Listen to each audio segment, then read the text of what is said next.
Hello les bouseux, c'est sur un fin de leg day bien pourri que je vous retrouve aujourd'hui au retour dans la voiture.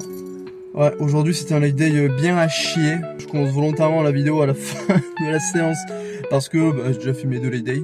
Ah oui, si je louche, c'est normal, hein, j'ai un strabisme. Donc pour ça j'ai des binocles. Bon, je rigole, mais je ris un peu jaune parce que je suis pas dans une forme physique olympique, donc je suis vraiment fracassé, un mélange de fatigue et d'une intoxication alimentaire bien jolie. Ça pour vous dire que aujourd'hui ça va être un format un peu différent. On va pas être 100% sur l'entraînement. Aujourd'hui je vais vraiment vous parler de moi, je vais vraiment me dévoiler, hein, vous présenter qui je suis, ce que je fais, mes passions, parce que j'essaie de... Mon but c'est de vivre de mes passions, qui sont le sport en tant que tel, et le bien-être. Le bien-être, que ça soit physique et psychologique. Un corps sain dans un esprit sain, c'est un peu mon dicton favori. Donc là, je vais essayer de vous montrer un petit peu mes activités, de me livrer en fait, tout simplement, hein, comme un premier date. Hein. C'est pas drôle. Ah, je suis fatigué, bordel. Mais bon, là, on va tranquillement se rentrer, on va se doucher, on va se poser, se reposer, parce que si on n'est pas reposé, c'est qu'on récupère mal. Et si on récupère mal, on n'est pas performant. Et si on n'est pas performant, on ne progresse pas. Et après, on devient des grossins. Mais on a toujours des moments de mou, des moments où c'est un petit peu plus compliqué que d'autres, que ce soit niveau professionnel, niveau personnel. Ça en lien un peu avec tout ça aussi, de ce que je veux vous parler. Donc voilà, là il est dimanche, on va bien profiter de la journée pour se poser. La séance est quand même faite, comme m'a dit Thibaut InShape, la mauvaise séance c'est celle que tu ne fais pas, la séance est faite, même si c'était une séance de merde, elle est quand même faite. Je parle beaucoup, on se retrouve à la maison. Voilà, nous sommes bien rentrés à la Casbah. Sieste, je ne suis pas encore douché, je vais y aller en suivant. Je suis tombé sur un truc qui a fait que je n'y ai pas été de suite. J'ai eu la flemme, voilà, tout simplement, fin de l'histoire. Alors comme j'ai dit au début, je voulais juste me livrer en fait, juste me présenter à vous. Parce que j'ai commencé à poster sur les réseaux, tout simplement par passion. Mais il y a autre chose aussi avec. Et ça c'est le pourquoi je fais cette vidéo. Parce que déjà de 1, j'aime bien, autre que le fait de pouvoir parler dans le vide, moi ça permet aussi de m'exprimer. J'ai l'impression de pouvoir plus facilement me dévoiler aussi. Ça c'est plus un aspect psychologique, j'ai envie de dire. Et aussi, ça a une importance personnelle et professionnelle. Pourquoi? Parce qu'il faut savoir que de base, mon métier c'est d'être conseiller en séjour. C'est-à-dire que je travaille dans les offices de tourisme. Je suis les personnes qui à l'accueil des offices de tourisme auxquels vous demandez des plans de la ville, ou alors quel type d'activité il y a à faire ici. Enlève mes choses, puer les yep, mais je m'en fous, je suis plus à l'aise. Hop, voilà. Alors ça c'est mon activité, on va dire principale. C'est mon métier de tous les jours. J'ai un temps plein et je le fais de manière saisonnière. C'est-à-dire que j'y suis les périodes d'hiver, donc comme je le fais souvent dans les stations de ski, et en été.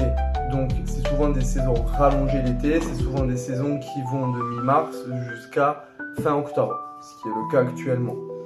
Mais il faut savoir que de base, je suis coach sportif diplômé d'État, donc du coup j'ai un BPGEPS que j'ai obtenu en 2023, uniquement la mention muscu et pas la mention coco, parce que tout simplement j'aime pas les cours collectifs. Et vous allez me dire, si j'ai un diplôme en tant que coach, pourquoi je ne suis pas coach sportif? La simple et bonne raison, c'est que dans le territoire en France où je suis actuellement, il n'y a pas énormément de demandes par rapport à ça. Le marché est dit saturé. Je pourrais quand même développer en ligne, mais vu que j'ai pas eu les ressources financières pour amortir le temps que je puisse me développer en ligne, je n'ai pas pu. Et là, j'essaie de le faire petit à petit, à mon rythme, j'essaie de développer les techniques, comme là par exemple avec le format long sur YouTube. Ce qui fait que vu que ce n'est pas mon activité principale, mais que j'aimerais bien que ça le devienne, parce que c'est tout simplement une passion, je suis conseiller en séjour. Et du coup, dès que j'ai la possibilité d'avoir des coachés, des athlètes, de faire des programmes, je le fais de manière bénévole. C'est-à-dire que je ne me fais pas payer et je le fais quand même. Et vous allez me dire, ouais mais du coup tu perds ton temps et tout. Alors déjà, je perds pas mon temps. Enfin, je perds pas mon temps dans le sens où je le fais pour rien. C'est juste que on va dire, je perds de l'argent, mais je considère ça comme un investissement. Dans le sens où ça va plus m'apporter de l'expérience que des revenus.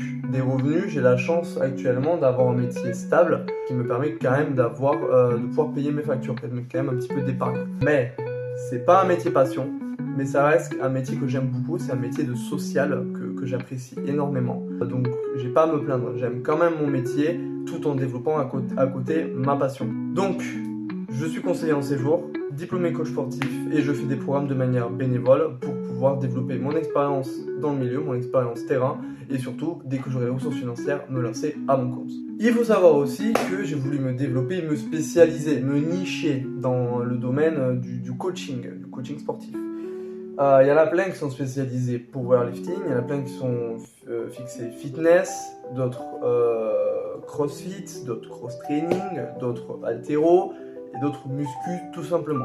Moi je suis axé bodybuilding, culturisme, en tout cas pour moi c'est la niche que je fais. En tout cas je me développe surtout au niveau de l'entraînement et au niveau de la récupération et du bien-être. C'est pourquoi j'ai développé une gamme de massages. Quand j'ai une gamme de massages, c'est que je fais des massages, je suis à mon compte.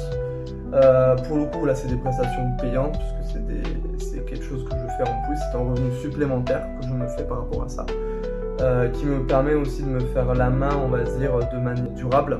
Donc ça me permet aussi d'avoir de l'expérience sur de la récupération, d'avoir aussi de l'expérience sur l'anatomie humaine, parce que quand on masse les gens, on le fait, enfin moi en tout cas je le fais pour la récupération musculaire, je le fais surtout dans une optique de bien-être, de détente, de récupération. Et voilà, ça c'est des activités annexes que je développe au fur et à mesure dans ma jeune carrière. Parce que pour ceux qui ne le savent pas, je n'ai que 23 ans, donc ça va. Première question, c'est pourquoi je ne suis pas devenu coach dès le premier coup. La seule et bonne raison, c'est que quand j'ai fait mon alternance en tant que coach sportif, encore une fois, je n'avais pas d'épargne, je n'avais pas d'argent de côté, donc ce qui fait que je n'ai pas pu avoir un temps de latence entre la fin de mon diplôme où j'étais en alternance et le moment du coup où j'ai pu vivre à mon compte, de vivre de ma passion. Donc c'est une des premières raisons pour lesquelles je n'ai pas pu vivre directement du coaching. La deuxième raison, c'est parce que tout simplement, il n'y a pas une grosse demande. Le sport, dans le sens musculation et surtout bodybuilding, n'est pas développé dans le coin. Moi, j'ai passé mon diplôme sur Toulouse, donc il y avait beaucoup plus de demandes. J'aurais pu continuer à vivre, mais si j'avais de l'épargne de côté, si j'avais un matelas de sécurité qui me permettait de pouvoir vivre. Et un petit peu plus d'expérience aussi, évidemment. Mais bon, les choses viendront quand elles viendront, il faut juste être patient, ça va venir. Moi, je suis confiant sur l'avenir, et surtout, mon but, c'est de vivre de ma passion, tout simplement. Deuxième question, c'est comment je vois l'avenir, qu'est-ce que je projette, comment j'ai envie de voir les choses. Mon but à terme, c'est d'ouvrir ma salle de sport. Mais attention, je parle pas de n'importe quelle salle de sport. Je parle évidemment d'une salle complète. Ce que j'entends par complet, du coup, moi, ça serait vraiment ciblé avec du très bon matos. Et quand je parle du très bon matos, ne sortez pas du Gym 80 ou du Technogym. Ça, c'est net. Moi, j'aimerais du Gigamas, j'aimerais du Nautilus, j'aimerais de l'Atlantis. Je crois que je sais plus le nom de la marque. Mais j'aimerais vraiment avoir des bonnes marques comme ça. Certaines marques comme Panata aussi proposent de très bonnes gammes de machines. Et c'est vraiment ce genre de produit que j'aimerais proposer dans ma salle. Ce serait vraiment pas du haut de gamme, mais quand même de l'entrée de gamme que je puisse pouvoir intégrer et faire venir en France pour pouvoir attirer aussi pas mal d'athlètes, parce que mon but serait quand même de devenir une égérie du bodybuilding, du culturisme, mais le culturisme sain, le culturisme qui fait du bien. Alors je suis d'accord que c'est pas un sport qui prodigue un bien fou à la santé, ça je suis totalement d'accord, mais je veux qu'on retourne à ce bodybuilding, c'est vraiment le culturisme, le culte du corps. J'aimerais vraiment qu'on retourne à cette esthétique-là, tout avec des très bons physiques développés, tout avec les technologies, les techniques qu'on a actuellement, avec de très bons coachs qu'on a actuellement. Mais ce sont des noms, tu vois, vous voyez, je te tuto direct, je sais pas qui tu es. J'ai vraiment envie de développer, de faire vraiment revenir ce culte du corps. Vraiment une esthétique pure et dure, voilà, avec une mentalité saine, comme j'ai dit au début, un corps sain dans un esprit sain. C'est vraiment l'esprit que j'ai envie de ressentir dans ma salle. C'est pour ça qu'à côté, j'aimerais développer aussi un espace détente bien développé. Et quand je dis un espace détente, c'est que ce soit un espace détente physique et psychologique. Je sais que c'est beaucoup, je sais que c'est très conceptuel, mais c'est le but, voilà, qui ne tente rien de rien. Donc j'aimerais quand même dans un espace détente que ce soit un petit peu comme un institut de beauté. Un institut dans le sens où il y aurait du coup des spas, sauna, hammam, il y aurait des masseurs, il y aurait par exemple des bottes de pressothérapie, il y aurait des bains froids, il y aurait s'exposer aux lumières rouges ou alors avoir des puits de soleil pour faire plein de vitamine D. Enfin voilà, que des trucs comme ça. J'aimerais aussi avoir un bar de compléments alimentaires et proposer un barman qui fasse des cocktails ou des boissons protéinées, des intra-training avec des EAA. Enfin vraiment voilà, essayer de vraiment redonner ce gain de pureté à ce sport qui soit à mes yeux essentiel en fait. Parce que c'est ce côté du sport là que moi je veux préconiser.